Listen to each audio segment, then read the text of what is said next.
Blog Talk Radio.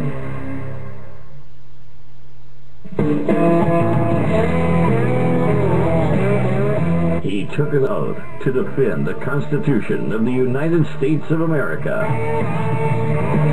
By some, he's been called controversial. I'll keep my freedom, I'll keep my guns, try to keep my money and my religion too. Now, keep in mind that some of my guests have been approached by, Homeland Security or FBI saying, why are you going on the Clay Douglas show? My message to those guys, if they're listening this morning, is go get a cup of coffee. Maybe you'll learn something. We both took the same oath, to defend the Constitution against all enemies, foreign and domestic. I don't recall there being an expiration date on that. I'm going to keep my big VA, keep my friends the same, keep the government out of my business, and y'all can keep the change.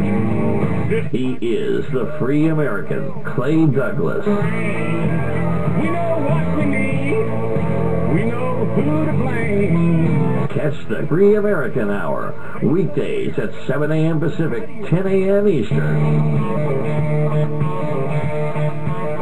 I'll keep the USA and y'all can keep the change. For the podcast and more details, visit www.freeamerican.com or catch the podcast by phone by calling 832-999-8621.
Good morning, ladies and gentlemen. Welcome to another edition of the Free American Hour. I'm your host, Clay Douglas.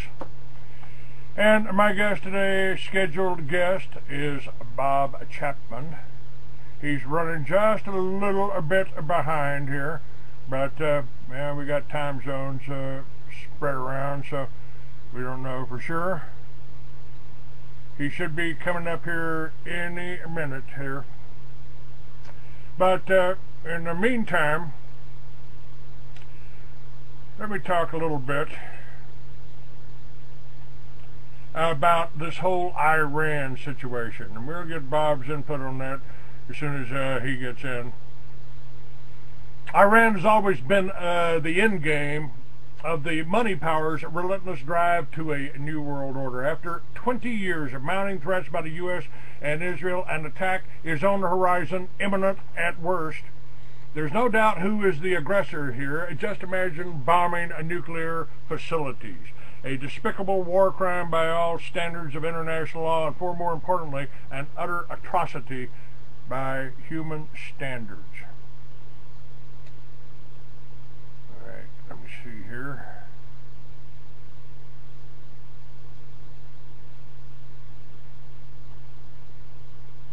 The Iran's installations are deep underground. It's most likely that nuclear weapons will be used to penetrate the fortifications.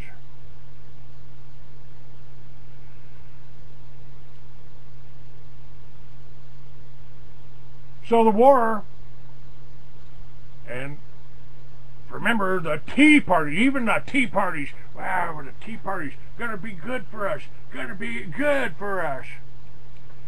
Oh yeah, the Tea Parties. There's Sarah Palin with her nose still probably up McCain's ass, wants you to bomb Iran. The fallout will be explained away by the fact that nuclear installations were attacked. In this day and age, there are not only tactical nukes, but also micro nukes. They're all nukes, and using them just shows what kind of people they really are. Israel has up to 1,000 nuclear warheads, and recently fired an ICBM missile to show its distractors who's who.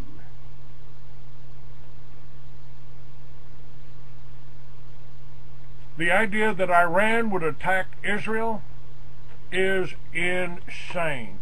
It would be suicide. I'm on the air. Hello there, Bob Chapman. How are you, sir? I'm fine, but I gotta admit to you, I couldn't find your phone number. I mean, how dumb. Anyway, I did find it. So I just sent it to you again right before the show, so you got it up on your email there. We've been on since 4 o'clock, and we haven't even got into today's messages yet. Well, I did notice, matter of fact, I did notice that you did find something to write about between Christmas and New Year's. Oh yeah, plenty. Well, Bob, I just opened up the show while I was waiting for you to get here. I just opened up the show talking about there's an attack on Iran, and my last comment was the idea that Iran would attack Israel is insane. It would be suicide even if they obtained a nuclear weapon. The Persians have prepared their defenses for decades. They have no doubt about who they're dealing with. They survived a Western Zionist attack by Saddam, killing 1 million Persians. They saw what the Zionist-inspired West is capable of in Iraq and Afghanistan. What's the situation? What's your take on this? I mean, we've got the Tea Parties, for God's sakes, Bob, the Tea Parties here, you know, the hope of Americans, you know, you got Sarah Palin urging war with Iran. I mean, this is, they're trying to move, in my opinion, they're trying to move us into the Third World War predicted by Albert Pike, and my God, they're getting real close. All they need right now is, you know, set off one of Israel's nukes in Israel, and we'll be in war with Russia and China. And this is just my opinion. But you're the international forecaster, and the links to your paper and your websites are up on my website. Tell me, Bob, what are we looking at here? Well, first of all, it's a very complex problem, and most people don't realize that. They look at what they see and say, oh, there's going to be a war, and so on. And you have to go back in the interrelations with the surrounding countries for 100 years at least. And you have to follow the lines of power, the government overthrows, the different sects, S-E-C-T-S, of Islam, and you have to look at recent and present alliances, and you won't believe this. I just wrote a short article this morning, which will be in tomorrow's International Forecaster as part of the front section. Well, give us a preview here. What's that? Give us a preview here, Bob. Oh yeah. Now, the Syrians get along very, very well with the Israelis. And Israel wants to put Iran in a position that will preclude them from being the power that they could be in that region.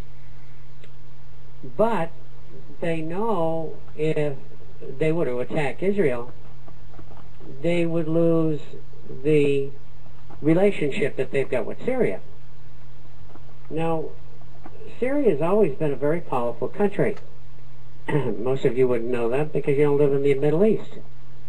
And it wasn't all that long ago. Repeat that for me, Bob. Repeat that for me. Syria has always been a relative power in the region. Not like Iran, because it's a much bigger country. But if you remember back, the Syrians came to the aid of the Christians in the civil war that was going on in Lebanon for so long. And on the other hand, they were instrumental in getting Iran, who was going along with Hezbollah, to get them to cut down on the aggressive action of Hezbollah. So Syria, yes, they've got a dictatorial government.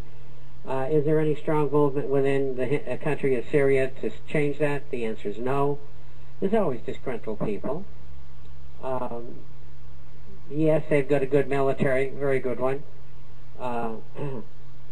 Would they step beyond their own boundary presently to engage in warfare? I don't think so.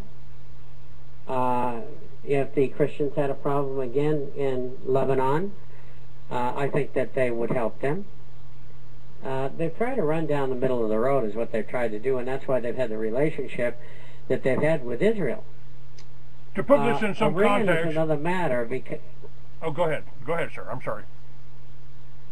Iran is another matter, and the reason that it is that there's a lot more Iranians, and they have had an extremely close relationship with Syria. Well, Syria, you know, isn't all that close to them. I mean, you've got to take a road that borders on Saudi Arabia to sweep around and get into Syria from Iran. But anyway, Iran and Syria has steadfastly stood together. Now, sure, the United States or NATO or Israel can drop a nuclear weapon on Iran for whatever reason makes them happy at that time. We're looking at an Iran that does not have a nuclear weapon, couldn't conceivably have one for some years to come if they wanted one.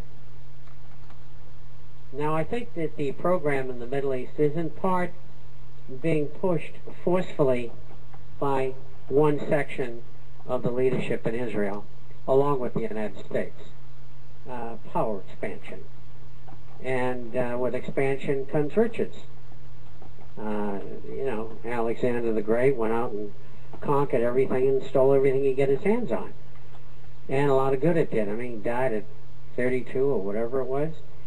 And so Iran's not really interested in that. They're interested in influence, but they don't want to march around and occupy anybody.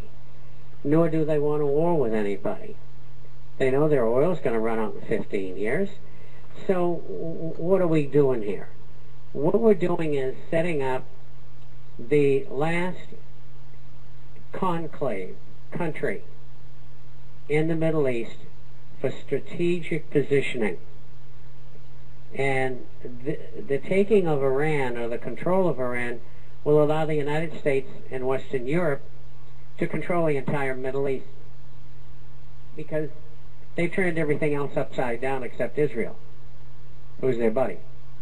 Now, let me just stop you for a second and go back to what happened in Libya. I mean, we were giving Libya billions of dollars. We were, you know, we seemed to work out all of our details against Muammar Gaddafi, and then suddenly we're financing, and we got John McCain shaking hands in a photo op with Al Qaeda. Oh, this is the Al Qaeda of Libya, so they're okay.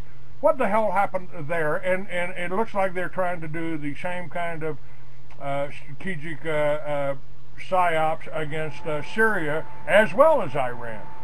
Go ahead.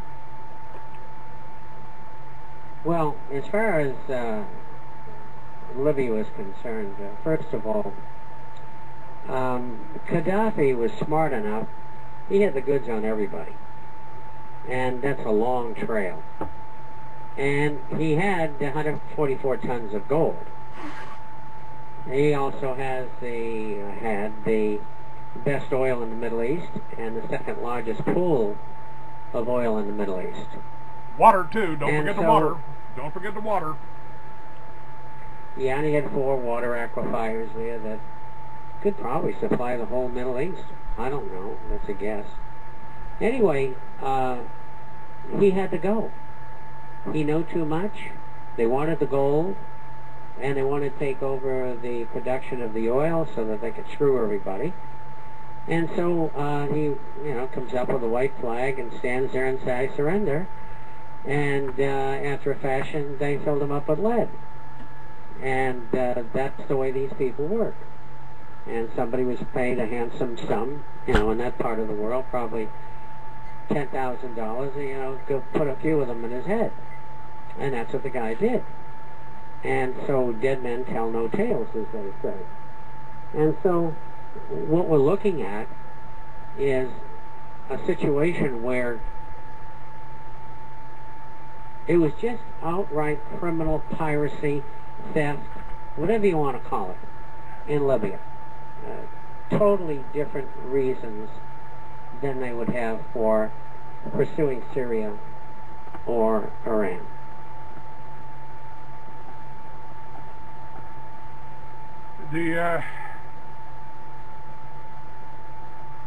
This move, I mean, everything we're seeing in the mainstream is simply provoking this whole war, and Israel's got to be involved very, very heavily. How do we show that? How do we prove that? We know that Israel and the Mossad and was involved in 9/11. It was more or less a Jewish operation, not a Muslim operation, in my opinion. Do you agree with that? I don't know the part that they played in detail and their control of the situation. So I can't say. Some 50 years later, as we look at the situation with John F. Kennedy's assassination, it's obvious they were involved. In fact, I knew some of the players because I was active in Europe at that time. And so I can't nail it down the way you're talking about it, but I can say this. There are several groups in Israel and that want to run the country the way they'd like it to.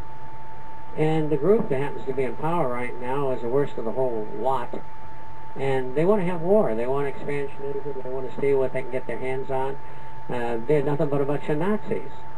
And there are cooler heads in that country that I don't think would pursue those ambitions. And so if government were to change in Israel, I think things would be much better for the Israelis as well as everybody else. Bob, for me, this is one of the most difficult things because I've had Gordon Duff on my show here. He's born into a Jewish family. We don't have much choice what families we're born into. To me, it's really a matter of good versus evil, and we've got that in every country. I mean, there's Jews right now that are protesting the Zionist state of Israel, and the same way people are kind of rebelling against the whole Republican and Democratic parties here. But they've set us up right now in this country. They've set us up for the same kind of rebellions, and it looks like they're trying to urge the same kind of rebellions that we had that they had in Egypt, and the Europe is kind of falling apart. I'll get your input on that in a moment. But what are they setting us up for here? I mean, I still history tells us that Stalin, after the Communist Party took over, killed 60 million white Russians. And we've got 60,000 Americans that have been murdered by illegal aliens in here. So what are they setting us up for in the United States right now? Are we facing the same kind of FEMA camps and that they'd had in Germany and Russia? What are we looking at? Well, I think that is their intention. Recent legislation, the Military Appropriations Act, allows the president to put anybody away at any time that he feels like it, and you can disappear and they'll never hear from you again. And they don't need any kind of an excuse. I mean, you might just be politically active, and you said, well, I don't like Mr. Obama, I think he's a meathead, and I think that we should have so-and-so as president, and that might get you picked up and disappeared. So the groundwork is all there. I mean, anybody who lived during the 30s and 40s and 50s, as I did, they cannot imagine that such legislation would be passed. Incidentally, I got a letter this morning from one of our subscribers, and she's going to a Tea Party meeting, and they've invited a senator. She didn't name his name, but it's not important. And he was one of the ones who voted for this legislation. And this woman's going to rip him a new one and tell him he's a traitor, and that she will do everything possible to make sure that he never returns to office again. And if more people would do that at these meetings where you have these people who made these votes in the House and the Senate, and let them know that we're coming after you. We're going to make sure that you never do anything again unless you go change that. And then, the big question is, well, why would you vote for something when, in turn, if you get out of office next year, they can come around and pick you up, too, They never think it's going to come back on them.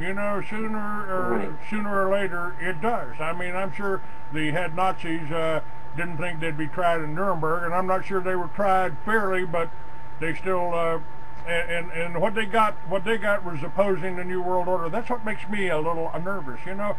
I've been called anti-government, Bob, but I tell people, man, I'm the most pro-government guy you got out there. I just want the Constitution guaranteed me, the constitutional republic guaranteed me by that Constitution. But if we've been replaced, if our government has been so infiltrated and subverted that 93 senators voted to allow the military to come in and arrest me because I don't like what they're doing,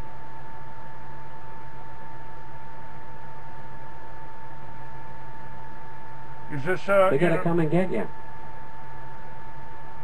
And that's why you're out of the country. I just can't bring myself to leave. And I've got friends that have been on my show here, just like you come on my show, Edgar Steele. They've thrown him in Victorville prison. Gave him a life sentence for simply talking about the state of Israel. And he was set up by the Southern Poverty Law and the FBI. Well, they can't do that where I live. At first, they got to find me.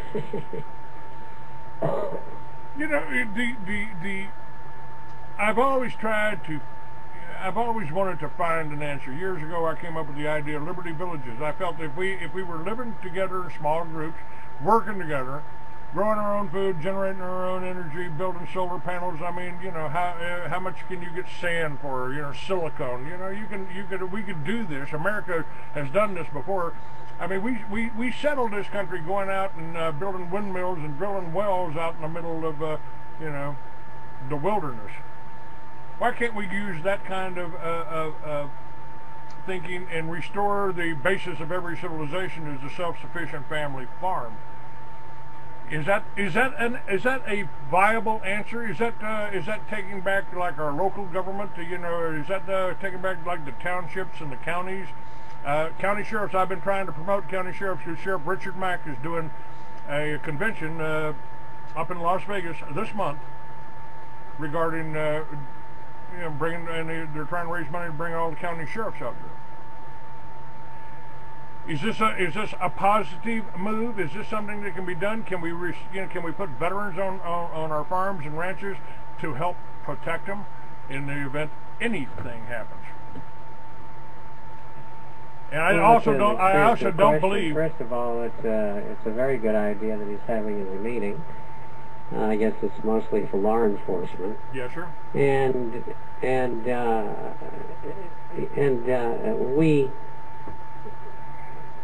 we tried to think in terms from time to time about the villages you've talked to, or maintaining a grid of people who think the same way. And do you try to live near one another or with one another? In a modern society, these ideas are perhaps positive, but on the other hand, can you get many people to go and do that when things are okay? And the answer is generally no. And because people like their lifestyle, why should I get ready for problems that may never happen? That sort of thing. And so I think that the concept's great, but there has to be a catalytic force that makes it happen. And quite frankly, it just hasn't happened yet. I think it might be in the formation of happening now. That's what the ranchers and the farmers that I've talked to, they say their biggest problem is that they can't get any help. The teenagers, the college kids, don't want to work on a farm or a ranch. It's kind of like the old song, how you going to get them back on the farm after they've seen L.A.? But that's psychological programming. I mean, that's basically what the TV does, to sell you on the idea of Miami Vice, fast cars, fast boats, and big money, right? You left out the most important element. Sex? Fast women. Well, that's because it's tough being a patriot and a bachelor at this day and age, you know. I swear, Bob, it's like I've been all over this county. You know, here's my card, here's Clay Douglas, here's my radio show, here's my website, here's this, and nobody wants to even have a cup of coffee with me in town. It's strange. It's like, is this some kind of psychological programming, or is this just do I have really bad vibes and scare people off? I don't understand exactly what's going on in people's heads. When I've been invited to groups and spoke, they tried to ban me from using the word Jew. You could call them Zionists, Clay. You could call them. I say, let's see, what was the Jews formed Zionism? What's the difference here? What matters a word? This is psychological programming. And again, I don't believe everybody that's Jewish is bad. I've known too many of them, made a lot of money of them. But this kind of programming, is it the elitist hiding behind the Jewish people and using the Jewish people to shelter themselves in their criminal acts? Because I believe there's criminal. This whole New World Order thing's criminal, isn't it? It is, and they do hide behind them. And the Jewish people get blamed for a lot of things that they don't do. And you got to take each person as they come individually, and it doesn't matter what religion or none at all that they belong to. Are they good people? And if they're not, you don't associate with them. Pretty simple. That's right. That's right. And I've tried to tell people, man, this divide and conquer is the strategy that they use against us. They want you white Aryans, opposing the blacks, and it's a divide and conquer. The Muslims, Christians,